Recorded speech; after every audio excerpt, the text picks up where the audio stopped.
जैसे 1 से अनंत तक जाती है। अन्नू, क्या तुम जानती हो पूर्ण संख्या क्या होता है? जब हम बढ़ती संख्या में 0 ऐड कर देते हैं तो वो पूर्ण संख्या हो जाती है। अच्छा, तो तुम लोग प्राकृतिक संख्या और पूर्ण संख्या जानते हो? क्या तुम लोग पूर्णांक संख्या जानते हो? मैं एक बार दुकान में पेन खरीदने के लिए गया तो दुकानदार से पूछा, भैया यह पेन कितने का है? तो वो बोले 12 रुपए का। मैं बोला, मेरे पास 10 रुपए है, आप ले लीजिए और पेन मुझे दे दीजिए और 2 रुपए अपनी डायरी में लिख लीजिए। जो 2 रुपए उनके पास है उधार में, तुम्हें पता है वो क्या है? उसको पूर्णांक में -2 में प्रदर्शित करेंगे। तो क्या हम पूर्णांक को जोड़ घटा लिख सकते हैं? हाँ, बिल्कुल। धन्यवाद। चलिए, बहुत बढ़िया। अब क्या है अगला? अगला है सांख्यिकी। हम लोग सांख्यिकी की दुनिया में चलते हैं, देखते हैं बच्चों ने क्या बनाया है। हम लोग सांख्यिकी के बारे में जरा देखते हैं।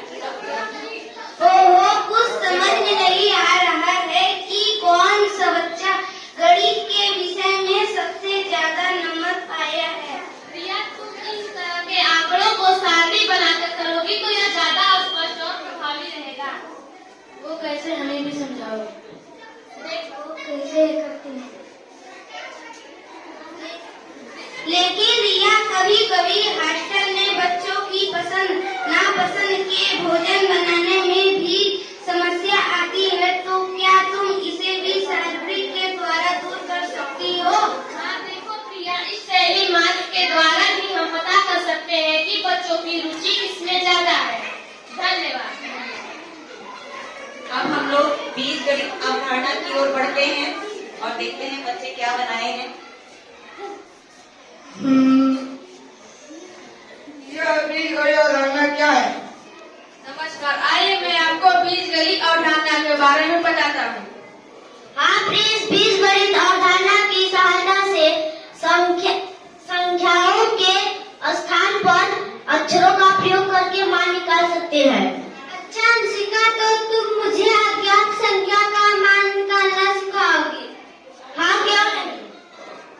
मान लो एक बगीचे में आम के कुछ पेड़ थे। 20 पेड़ अमरूद के लगा देने पर आम के पेड़ों की संख्या 50 हो गई। तो बताओ आम के कुल कितने पेड़ थे? क्या तुम बता सकते हो?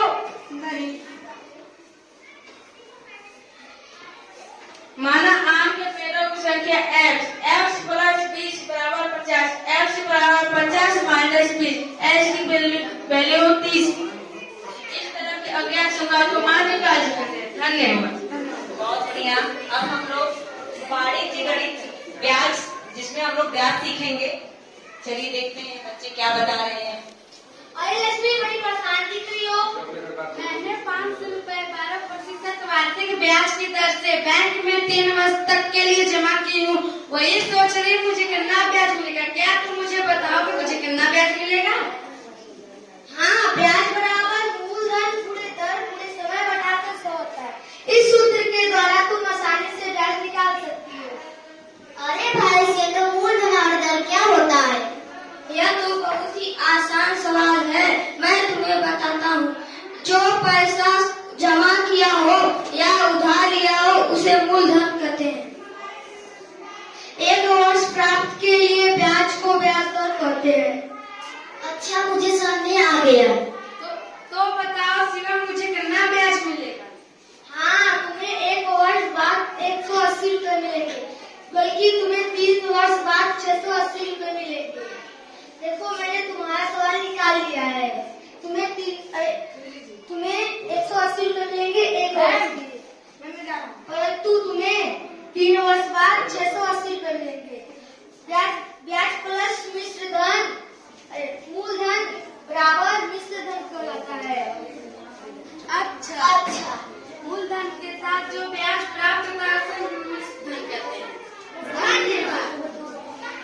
आइए हम क्षेत्रमिति देखते हैं। क्षेत्रमिति में बच्चों ने क्या बनाया है। आइए मैं आप लोगों को क्षेत्रमिति की दुनिया में ले चलती हूँ। इसमें हम घन, घनाक, प्रिज्म और पिरामिड के बारे में जानेंगे।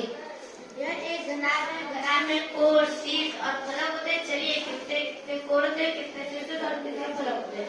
चलिए कितने कितने फलक कोण होते हैं। 1 2 3 4 5 6 7 8 9 10 11 12 कोण होते हैं। चलिए कितने कितने शीर्ष होते हैं।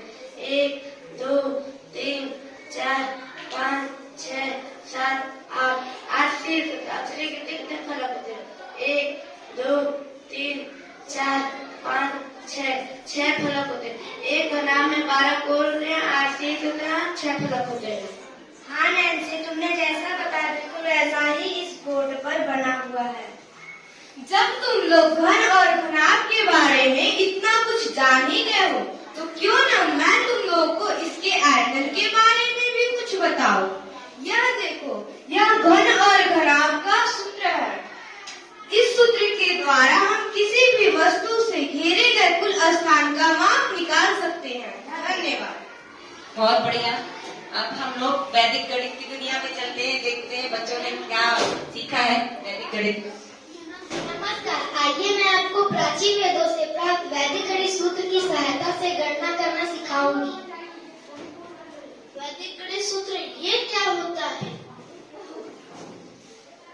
अरे रिंकू, तुम्हें पता नहीं है, पहले हमारे पास ना ही कैलकुलेटर और ना ही कंप्यूटर था, तब गणनाओं को तेजी से करने के लिए इस गणित सूत्र का उपयोग किया जाता है। मुझे भी वैदिक गणित सीखना है। आइए मैं आपको 2 अंकों का गुणा करना सिखाती हूँ। पहले 2 संख्या लेंगे, पहली संख्या 12 और दूसरी संख्या 13। इन अंकों का गुणा करने के लिए 3 स्टेप होगा। आइए, ऊर्ध्व गुणा, तिर्यक गुणा, ऊर्ध्व तिर्यक गुणा। आइए हम लोग कर देखते हैं। देखिए, हम पहले ऊर्ध्व गुणा करेंगे, 3 दूना 6 और फिर तिर्यक गुणा करेंगे, 3 एक का 3 और 2 एक का 1 और फिर ऊर्ध्व गुणा करेंगे, 1 एक का 1। फिर हमारा आंसर आ गया 156। नॉर्मली जैसे हम गुणा करते हैं उस तरह से भी 156 आएगा। ये तो बहुत सरल और जल्दी भी हो गया। हाँ, इसकी सहायता से हम 2 या 3 अंकों का भी गुणा कर सकते हैं। हाँ, ऊर्ध्व तिर्यक गुणा एक सभी प्रकारों पर लगने वाला एक व्यापक सूत्र है जो भाग देने में भी काम आएगा। अब हम लोग वाणिज्य गणित देखते हैं, जिसमें हम लोग लाभ और हानि सीखेंगे। क्या जोड़ बता रहे हो आर्या? मैंने एक साइकिल 650 रुपए में ली और उसकी मरम्मत करवाने में 150 रुपए खर्च कर दिए और मैंने उस साइकिल को 825 रुपए में बेच दिया। क्या तुम मुझे बता सकती हो कि मुझे कितने रुपए का लाभ हुआ? इसे तो निकालना तो बहुत सरल है। वह कैसे? लाभ बराबर विक्रय मूल्य माइनस क्रय मूल्य और हानि बराबर क्रय मूल्य माइनस विक्रय मूल्य। यह क्रय मूल्य और विक्रय मूल्य क्या होता है? वह वस्तु जितने में खरीदी जाती है उसे क्रय मूल्य कहते हैं, जितने में बेची जाती है उसे विक्रय मूल्य कहते हैं। अच्छा, यह तो बहुत आसान है। इस तरह से तो मुझे 125 रुपए का लाभ हुआ। धन्यवाद। धन्यवाद। बहुत बढ़िया। अब हम लोग संवित्ता देखते हैं। क्या आप लोग संवित्ता के बारे में जानते हैं? ये संवित्ता क्या होता है? आइए मैं आपको कुछ दिखाती हूँ। रेखा के एक तरफ की आकृति और दूसरे तरफ की आकृति समान होती है, यह संवित्ता को प्रदर्शित करता है। अच्छा, तो समझ सभी कटाव में भी संवित्ता है? हाँ, चलो कर देखिए, इस आकृति में रिस समान रेखा दिखाई दे रही है, इसे संवित्ता कहते हैं। हाँ देखो, इस वर्ग में भी 4 संवित्ता होते हैं। 1 संवित्ताक्ष, 2 संवित्ताक्ष, 3 संवित्ताक्ष, 4 संवित्ताक्ष। आयत और वर्ग में भी संवित्ता अक्ष होते हैं। अच्छा, वृत्त में तो अनेकों सममितीय अक्ष होंगे। हाँ, तुमने ठीक कहा, तुम्हें समझ आ गया। धन्यवाद। बहुत बढ़िया। ये क्लास के कोई भी ऐसा बच्चा नहीं रहा जो